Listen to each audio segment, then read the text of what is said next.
মা তুমি একটা পূজা করতে দাও না, কত ফুল রাখ দাও না, একটা ফুল না, একদম ফুলে হাত দিবি না। ঠিক আছে ঠিক আছে মা। টিকি? হ্যাঁ টিটি আসুন, আমার কাছে টিকিট আছে, আমি টিকিট দেখিয়ে দেবো, দাঁড়া। কিন্তু আমার আমার ব্যাগটা, আমি তো পুজোর ডালা কিনে ব্যাগটা ওই ফুলের দোকানেই ফেলে এসেছি, আর ওর মধ্যেই আমার রিটার্ন টিকিট কাটা ছিল। আর বলছো আপনাদের টিকিটটা দেখি।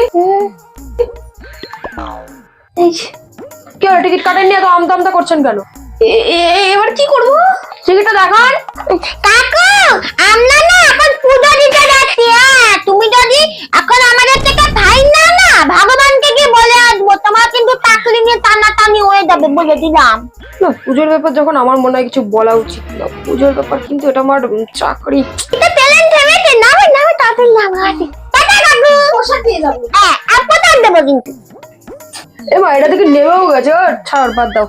পুজোর ব্যাপার যখন, ঠিক আছে ঠিক আছে।